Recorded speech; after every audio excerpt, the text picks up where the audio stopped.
Olá novamente. Se você chegou até aqui, parabéns! Agora é hora de continuar a jornada rumo ao desenvolvimento pessoal e aprimoramento de sua conduta. Na segunda parte deste livro, você encontrará novos temas e reflexões para continuar aperfeiçoando suas habilidades e valores. O autor Carlos Bernardo Gonzalez Pecot irá explorar assuntos como empatia, comunicação, liderança, trabalho e muito mais. Com histórias e exemplos inspiradores, você será incentivado a colocar em prática os ensinamentos deste livro e tornar-se uma pessoa ainda mais confiável, respeitosa e eficiente em todas as áreas de sua vida. Então, prepare-se para embarcar em mais uma jornada de aprendizado e crescimento pessoal. Não perca a oportunidade de continuar aprimorando sua conduta e desenvolvendo suas habilidades. Início da leitura da segunda parte do livro Bases para sua Conduta. Há que lutar e sofrer, suportando continuamente os efeitos da incerteza ante as contingências da luta diária, mormente quando o homem ainda não formou para si uma sólida base econômica, nem está assistido pela segurança de saber conservar o que possui. Seja, pois, precavido, e cuide do que você tem, conservando-o como algo sagrado, porque sagradas foram também as lutas e os padecimentos sofridos para possuí-lo. Se alguma vez quiser empreender uma atividade, na qual uma parte ou a totalidade de suas economias, ou de seu patrimônio possa correr algum risco, recorra, ante qualquer vacilação, ao conselho de meus bons discípulos. Se pensar que não tem necessidade do conselho deles, esse seria justamente o instante em que você ficaria sem defesas, à mercê das circunstâncias. Não permita que seus gastos excedam seus rendimentos, para não produzir desequilíbrios em sua economia. Que as rendas que tenha cubram folgadamente suas necessidades, e no caso de ter de enfrentar contrariedades econômicas, evite recorrer a um amigo em demanda de auxílio, pois, além de lhe mostrar sua situação, atitude nem sempre prudente, você diminuirá seu conceito, provavelmente sem obter ajuda. Recorde que o pouco que se possa ter, como o muito, merece ser preservado. Cuidará, pois, de seu patrimônio, cuidará de sua mulher quando a tiver, cuidará de seus amigos e cuidará, também, da posição que ocupar de acordo com o destino que você mesmo tiver forjado. O maior dos bens que você pode possuir, recorde-o sempre, é sua própria cultura, ou seja, sua ascensão aos elevados pináculos do saber. Esforce-se em alcançar vastos conhecimentos, e faça com que sua inteligência seja guardiã permanente desses bens, enquanto você vigia os movimentos e atos de sua vontade. Ninguém poderá, assim, surpreender sua boa-fé nem explorar seus sentimentos. Conserve sempre ordenadas as coisas, para saber em todo momento como valer-se delas quando precisar, e como conduzir melhor sua vida. Quanto à sua atividade, seja no trabalho, seja no estudo, formule para si, além do propósito, um plano, e siga-o como se alguém o houvesse imposto a você como uma obrigação. Se interromper ou alterar continuamente esse plano, debilitará sua vontade e perderá o apoio de suas próprias decisões. Os anelos nascem de uma necessidade, de uma obrigação ou de um conhecimento, e desde que tomam forma na mente, começa nela um processo no qual atuam as leis que regulam suas alternativas.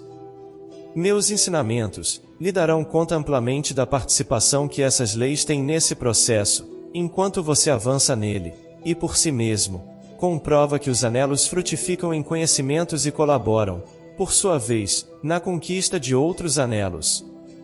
Por que não há de haver em você bom material para modelar uma nova estrutura psicológica? Em pouco tempo comprovará seus progressos, à medida que sinta atuar em seu ser a força destes conselhos.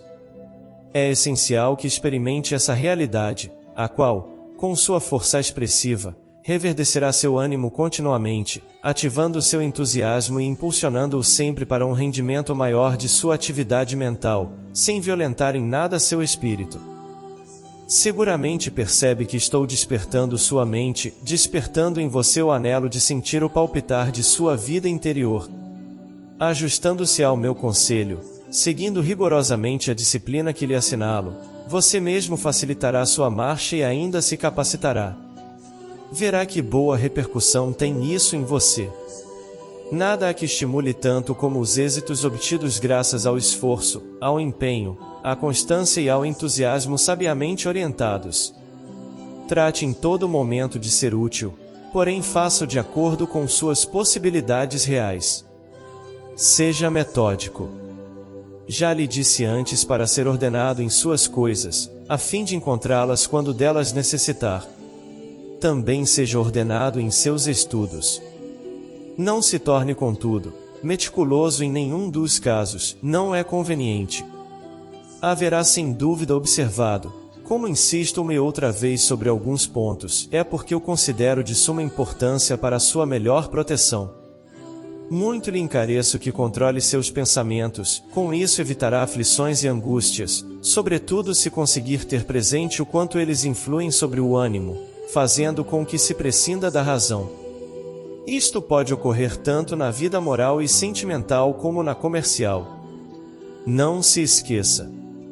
Nunca se deixe afetar pelas coisas que só têm importância secundária. Se por mesquinharias comprometer seu ânimo e sua boa disposição, se prejudicará em todo sentido. Você deverá tomar cada fracasso como princípio de triunfo, sempre que dele extrair o elemento que lhe faltou para vencer. São muitos os que se desalentam quando os fracassos sobrevêm, muitos os que se desmoralizam e esmorecem por essa causa. A vida é, no entanto, atividade constante, a própria natureza nos mostra isso. Por que então, a mente humana há de permanecer passiva quando tem a seu alcance tantos pensamentos úteis para ativar sua capacidade e sobrepor-se aos obstáculos? Você bem sabe quão propenso é o homem a deixar-se invadir pelas emoções tristes, amargas, violentas ou ingratas que recebe. Isto altera seu sistema nervoso, abala sua saúde e, além disso, envenena seu caráter. Para evitar tais efeitos, exercite-se muito no uso desse grande elemento neutralizador das emoções, ou contra-emocional, que meus ensinamentos lhe oferecem. A uma emoção pessimista, oponha logo outra otimista, alegre, estimulante, a uma violenta, outra sedante, e faça-o sempre com plena consciência de sua eficácia. Quando as lutas que a vida lhe oferecer forem duras, suavize-as. Não aumente sua dureza tornando-se pessimista ou deixando que sua fortaleza decaia. Faça da luta, em todo momento, um ensinamento, torne doce seu sabor quando essa luta lhe for amarga. Verá como a observância deste conselho o levará ao triunfo. Afligindo-se com as contrariedades, você não remedeia a nada. Siga meu exemplo, em meio às lutas, trabalhei sempre com grande entusiasmo e empenho, cumprindo com os que viveram confiados em minha palavra, aos quais jamais defraudei. Insufle em sua vida essa força, que se chama valor, porque necessitará dela para enfrentar com inteireza e compreensão as situações difíceis, inclusive para encarar os êxitos, porque estes podem nublar a razão e perder mérito, por não haver sabido conter a tempo os excessos da vanglória pessoal. Ainda necessitará de valor para desfrutar da própria felicidade, se não quiser que ela se desvaneça por um momento de debilidade ou pelo simples temor de perdê-la. O valor é uma força extremamente estimulante, porque amplia o campo mental e dá solidez ao pensar e ao atuar.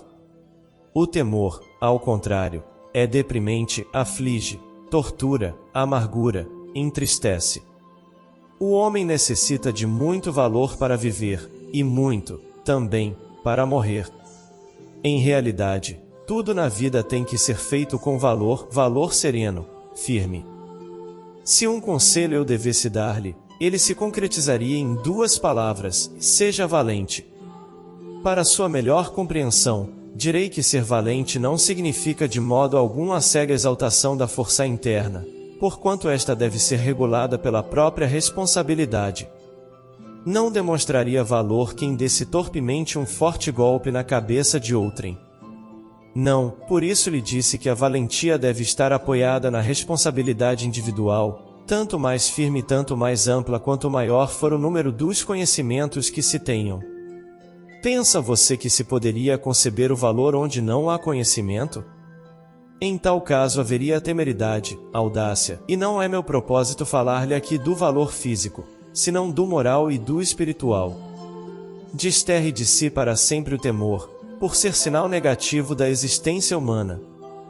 Comprove você mesmo, a cada dia, se em seus pensamentos, em suas palavras e em seus atos há maior valentia do que na véspera.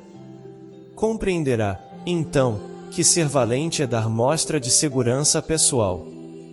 Daí, justamente, dessa segurança pessoal, surge o verdadeiro valor. Essa será a melhor garantia da fé que você irá depositando em si mesmo, fé que necessita sempre do valor enquanto cresce, a única fé válida, porque faz o homem consciente de seus deveres para consigo mesmo, para com seus semelhantes, e essencialmente, para com Deus, seu Criador. Você chegará a ser tão valente que poderá dar de seu valor aos que não o têm, aos que vivem atemorizados, sugestionados pelas notícias diárias, produto de um mundo convulsionado e cheio de perigos, aos que necessitem dele para defender sua liberdade mais sagrada, a interna, ameaçada pelos que pretendem dominar o homem até em seu foro íntimo. Tudo neste século pareceria querer cobrir-se de sombras, negando às gerações de hoje e do futuro essa inocente felicidade que viveram aquelas que nos precederam. Não obstante, a última coisa que o ser humano deveria perder é o valor, isso porque, havendo valor, há vida, há esperança de que o panorama da existência mude de um momento para outro. Quando não o há, quando o desalento aprisiona o homem, acha-se este vivendo essa passagem que o introduz sigilosamente pelos corredores da morte, uma morte lenta, um viver sem vida, sem orientação, sem estímulos, sem nada em que se apoiar para suportar o peso das dificuldades. Se você se propõe seriamente a aperfeiçoar sua vida, não deixe nela parte alguma sem modificar. Mude-a totalmente. Troque o temor, se houver, pelo valor, e sentirá a alegria de viver. Na sua idade, muitos pensam que a vida se vive bem quando é desperdiçada. Mas não é assim, isso é efêmero. A vida se vive bem quando é ampliada e, ao se ampliá-la, geram-se as energias que formam o valor. É como se novas porções de vida se somassem à vida mesma. Se você se consagra a isso, irá adquirindo consciência de seu próprio existir, terá governo sobre sua vida e haverá feito dela algo útil para si e para seus semelhantes. Não desperdice a vida jamais, não a malgaste. Ao contrário, poupe-a, porque poderá fazer uso dessa poupança quando chegar à idade em que declinam os ardores da juventude. Ela lhe permitirá sentir a juventude em todas as idades, pois a seiva acumulada, essa seiva juvenil que é vida do espírito, se haverá estendido ao longo de toda a sua existência. E quão maravilhosa se nos revela essa existência quando pensamos nas grandes reservas que ela é capaz de acumular. Reservas inesgotáveis, se sabe usá-las, do contrário, elas se esgotam. Recorde que a vida não pode ser vivida pela metade ou em pequenas partes, como costuma acontecer com aqueles que, de quando em vez, recordam que vivem e se ativam, mas tão só para se afundarem de novo na inércia, no desalento ou na indiferença. Não é demais recordar-lhe que a inércia submerge o ser na imobilidade, obrigando-o a levar às costas, como um peso morto, seu próprio espírito. Interessar-se por novos motivos ajuda a viver em permanente juventude. Sejamos como os rios, que renovam constantemente suas águas. Viva com plenitude, amplie sua consciência, abra sua mente, porque, ampliadas ambas, a vida ganha vigor, entusiasmo, movimento e também grandeza. Uma grandeza que, sendo pequena em cada um, permite a quem o deseja, aumentá-la ilimitadamente à medida que aumenta seus conhecimentos. Considere-se feliz se conseguir dinamizar em si o propósito de alcançar isso. Mais adiante você compreenderá o que significa haver sido batizado com o fogo das experiências, na religião do trabalho, que fecunda e dignifica a vida, na religião do sacrifício, que permite compreender o grande drama humano, nessa religião que levanta dentro de cada um seu altar, diante do qual se confessa a sua própria consciência e oferece feliz, o sublime ritual que a alma humana eleva, respeitosa e agradecida. ao doador de sua existência. É nesse altar onde, em íntima comunhão, se conciliam os erros da carne com os acertos do espírito, onde o arrependimento derrama suas lágrimas verdadeiras, fertilizando a árvore da vida, onde o homem faz a si mesmo a promessa, que encarna todo um ideal de perfeição, de voltar a cada dia mais limpo das contaminações do mundo, e onde recebe de sua consciência o consolo piedoso da esperança, da fé profunda, consciente, sublime, que lhe anuncia o cumprimento dessa promessa. Na natureza existem, e se acham ao alcance do homem, dois mundos diferentes e igualmente reais. Num desses mundos, o comum, se vive apesar de iluminado pelo sol, às escuras a respeito da realidade do outro. O olhar e o entendimento humano o ignoram totalmente. O conhecimento superior abre ao homem as portas desse mundo que ele ignora, o transcendente, e o põe em contato com sua realidade. Ali, os sinais do saber se conjugam por meio de uma linguagem única, que está por cima de todos os idiomas conhecidos. É a linguagem que a inteligência suprema utiliza para que os homens, intuindo-a primeiro e adotando-a depois, se familiarizem com o grande espírito que anima a criação. Essa linguagem se combina e se articula no espírito, e é necessário ao homem conhecê-la. Para consegui-lo, nada melhor que abrir a mente a seu influxo, dispondo-se a assimilar seu elixir. Agora lhe falarei da felicidade, tão perseguida sempre pelo homem. Como você vê, passo de uma ideia a outra como se estivesse juntando borboletas. A felicidade é algo que a vida nos outorga por meio de pequenas porções de bem. Comumente é buscada com os olhos postos em um só ponto. Se esse ponto fracassa, se esse objetivo desaparece, a vida se retrai, sobrevindo a dor, o ceticismo, a decepção. Se você focalizar ativamente o olhar sobre muitos pontos, procurando ao mesmo tempo aproximar-se, por esse meio, da felicidade, chegará a imunizar-se contra esses efeitos depressivos, dissipando os transe amargos ou fazendo-os suportáveis, pois atuarão em seu favor as defesas criadas por todas as pequenas porções de felicidade que tiver conseguido reunir. Por outra parte, pense que, se em alguns desses pontos o fracasso surpreende, em outros pode esperá-lo o êxito. Pois bem, a felicidade suaviza a vida, enchendo-a de esperança e de graça. Se, porém, a consciência permanecer estranha a ela, sua presença no sentir será fugaz, e a recordação do bem que nos proporcionou se esfumará rapidamente. A felicidade murcha como as flores, entretanto, assim como o bom jardineiro sempre tem a seu alcance outras para substituí-las, quem possui conhecimentos, pode também substituir constantemente os motivos que dão permanência à felicidade na vida. O conhecimento a fixa, a torna estável, permite sentir seu palpitar de eternidade. Você compreenderá agora que a felicidade não é o que se desfruta em um, em dois, nem em 3 instantes, enquanto se sente esse algo que atrai e que nos faz ditosos. Ela deve interpenetrar todo o nosso ser. Deve-se senti-la como se sente a própria vida. Só então poderá o homem dizer que a conhece, e isso acontece quando, diante desse imenso horizonte de possibilidades que o conhecimento abre à sua vista, ele descobre dentro de si uma capacidade maior para realizar seus anelos de bem. Somente o conhecimento superior pode pôr o homem em contato com essas pequenas porções de felicidade que a vida lhe oferece e, uma vez conseguidas, já não as poderá perder, pois se haverão integrado à sua vida. Você descobrirá em meus ensinamentos uma grande quantidade de sinais que indicam como encontrar, aqui e ali, numa infinidade de partes, esses fragmentos de felicidade. Com o tempo, poderá acumulá-los em grande quantidade. Vou referir-me agora a outro ponto importante. No dia em que decidir constituir um lar, cuide para que esse lar seja o mais íntimo possível, que jamais se converta em lugar de reuniões, propício à liberalidade de seus amigos. Esse lar terá que ser sagrado para você. Nele encontrará o carinho, a atenção e o repouso que não achará em parte alguma. Seja quem for a mulher que escolher, ela deverá saber todas estas coisas, do contrário, você a fará conhecê-las. Não ceda nunca aos caprichos de sua mulher, nem seja tampouco tirano com ela. Você cuidará muito dela, apoiado na segurança de que sua honestidade e sua fidelidade a farão, em todo momento, digna de partilhar com você o lar que tenha proporcionado a ela.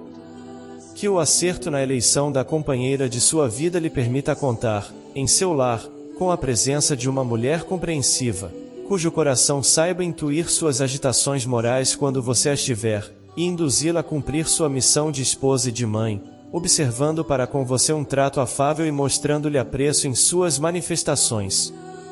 Que ela seja capaz de retificar sua conduta, caso necessário, cuidadosa sempre de sua dignidade, que é onde a mulher apoia sua autoridade no lar, capaz também de descobrir, em todas as coisas que lhe demandem esforço, um convite a penetrar mais profundamente na vida, nessa vida universal cujos segredos meu ensinamento descobre, para que os seres, com os olhos fixos no infinito e a cabeça levantada, compreendam quão pequenos se tornam seus problemas quando se respira a felicidade que ela difunde por toda parte. Essa mulher saberá restabelecer o afeto e a harmonia no lar, se por um instante faltarem, e será a primeira em oferecer-se à conciliação. Do contrário, com o tempo, nada impedirá que esse lar se desmorone. Ela o buscará com o coração, e não com as violências do caráter, e para atraí-lo respeitará sua palavra e ensinará a seus filhos a compreendê-lo, bem como a dispensar-lhe consideração em suas lutas e em seus momentos amargos. Se a eleita de seu coração for assim, compreensiva com seus sentimentos e sensível à sua preocupação por dar-lhe um lar honrado, no qual nada falte, então olhe-a como a verdadeira companheira de sua vida, e veja nela a mulher que nunca deixará de ser fiel a seus deveres de esposa, de mãe e de senhora de seu lar.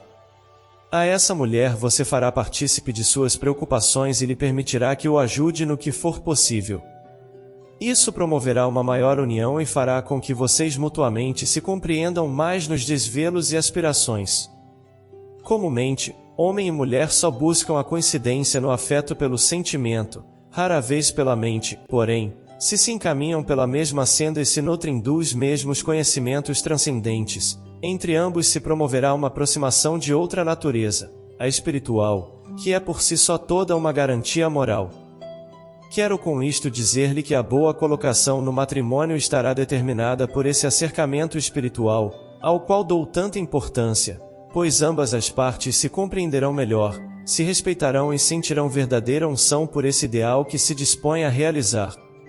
Esta é uma diretiva que leva a encontrar, por via natural, o desenvolvimento de uma nova forma de conduzir-se, por meio da qual homem e mulher se preparam para a coincidência no sentir e no pensar. Nisto, como em todas as coisas da vida, se requer preparação, e essa preparação, particularmente neste caso, é o tapete de flores por onde os seres caminham em direção à felicidade. Um dia, quando a vida o levar ao encontro da mulher que, em sonhos, espera por seu príncipe encantado, esse príncipe encantado que você deverá personificar como uma conquista, auguro-lhe que a encontre desperta. Que não seja a bela adormecida, que vive no mundo ilusório da juventude, mas sim a bela desperta, aquela que em plena juventude se esforça pela posse de virtudes que a farão feliz por toda a vida. E que você e ela possam experimentar essa alegria sã e duradoura que sentem os que compreendem e anelam por igual à superação de suas vidas. Quero ainda acrescentar algo sobre este particular. O amor tem que possuir o hálito da perpetuidade, senão é um mero engano. Quando irromper em seu coração, trate de que contenha todos os elementos que haverão de dar perenidade a ele, e cuide também para que esses elementos estejam contidos no amor com que você seja correspondido. Um desses elementos é a constância, o outro, a paciência. Somando a eles a tolerância, temos reunidos os 3 elementos básicos do amor. O amor é o primeiro passo para a constituição da família, por conseguinte, após o casamento ele deve ser sustentado firmemente por esses 3 elementos mencionados, porque desse amor irão surgindo os filhos, os quais necessitarão, para sua educação e boa formação moral e espiritual, do calor dos pais, e de um lar harmoniosamente constituído. Você já me ouviu afirmar com frequência, que a maioria dos seres humanos não pensa. Efetivamente é assim, daí que tantos tenham sido apanhados por essas correntes ideológicas que atualmente percorrem a Terra, de um extremo a outro. A Guerra Fria desencadeada no mundo não é em realidade outra coisa que uma guerra mental, na qual dominam os mais audazes. Isto acontece porque não se educou o homem na alta ciência do pensar consciente, em consequência, ele ignora como se opor à propagação dessas ideias dissolventes que invadem o mundo. Quando a humanidade aprender a pensar conscientemente, quando houver elaborado esse grande elemento capaz de deter o avanço dessas correntes, então começará a insinuar-se no mundo a paz anelada. Até que isto ocorra, não limite nunca a sua vida, deixando-se colher pelo temor de possíveis acontecimentos nefastos para a humanidade. Trabalhe cada dia com maior entusiasmo, com maior valor, e, se alguma vez suceder algo que afete seriamente sua vida, que em boa hora o surpreenda trabalhando para o bem da humanidade. O homem só deve pertencer a si mesmo. Eis aqui um princípio fundamental que você não deve esquecer, e que será sua melhor defesa contra esses pensamentos que governam as mentes dos desprevenidos, aos quais convertem rapidamente em escravos. Não quis que faltasse este conselho entre os muitos que lhe dou, porque o considero muito útil à sua idade, quando você começa a internar-se neste mundo convulsionado de hoje, tão cheio de perigos, desalento e desorientação. Reforce em alto grau a confiança em si mesmo. Essa confiança poderá ser conseguida mediante os conhecimentos contidos em meu ensinamento. Ele cria seres valentes, seres íntegros, porque permite aumentar o próprio acervo, completando-o com os valores desse rico patrimônio que somente está ao alcance dos que sabem converter-se em seus donos. Dedique, a cada dia, 1 minuto mais ao conhecimento de sua própria vida, de seu próprio ser, e poderá contribuir para o bem-estar da humanidade com a parte que lhe corresponda como depositário dos bens eternos contidos em minha obra. Na medida do bem que realizar, será dono em maior proporção dessa parte. Se se conduzir egoisticamente, perderá até mesmo aquela da qual dispõe. Há um estímulo grandioso que move a vida humana. Esse estímulo é seu fim, é sua meta, é o todo. Esse estímulo é o que incita continuamente a busca do saber, do conhecimento. O saber é a razão de ser da existência do homem na Terra, a primeira e a última de suas tarefas. Faça com que o estímulo de consegui-lo vibre em você permanentemente, porque nele está a verdadeira finalidade de sua vida. O saber essencial, o saber transcendente, ou seja, o logosófico, concede ao homem a mais ampla liberdade. Quando presidir sua mente, o pensamento que determinará com firmeza sua dedicação ao cultivo desse saber, sentirá nascer fortes defesas mentais em você e começará a desfrutar, com amplitude, da liberdade que ele concede. Comprovará que nada mais belo nem maior poderia ser-lhe oferecido do que a incorporação de um fragmento de conhecimento à sua vida. Saberá então que nisso há uma realidade infinitamente mais formosa que a mais bela de todas as ilusões. Então, ninguém poderá detê-lo, nem perturbá-lo, nem oferecer-lhe algo melhor, porque você saberá que esse algo não existe. Essa convicção é suficiente, por si só, para afugentar todos esses pensamentos que, alinhados em ideologias estranhas, pretendem hoje perturbar e escravizar a mente humana. Quero que você persevere no cultivo de meus ensinamentos, porque eles ampararão sua vida. Eles o internarão nessa região incomensurável que, partindo do próprio ser, se estende para além do túmulo e une a terra com o céu em sublime apoteose de amor. O homem só poderá conseguir a paz ansiada enfrentando com valentia as dificuldades que esse percurso lhe oferece como meio heróico de conquistar os tesouros cobertos durante séculos pelas areias da providência. Abrir-se-á, então, ante sua vista, a aurora mais esplendorosa e radiante que seus entristecidos olhos jamais contemplaram. Guarde perenemente em si um pensamento de correspondência ao bem que recebe. Ele o levará a colaborar em minha obra e a esforçar-se na conquista de maior eficiência para difundi-la. Esse pensamento, que será o representante da lei que determina tal correspondência, haverá de assisti-lo em todo momento, sendo para você incentivo e estímulo permanentes. São muitos os seres que, havendo colaborado intensamente em minha obra, deverão com o tempo deixar seu lugar a outros. Seja você um dos intrépidos que recebam de suas mãos a tocha logosófica e avancem resolutamente rumo à próxima meta, para pô-la nas mãos dos que haverão de continuar esta grande corrida humanística. Parte final. Todas as coisas mudam, tomando aspectos ou formas diferentes em razão das circunstâncias que as rodeiam. Uma rosa, sendo igual em beleza às demais rosas, ao ser-nos oferecida como presente, se transforma, tornando-se mais bela. Passou a ter outro valor, de suas pétalas se desprende outro perfume.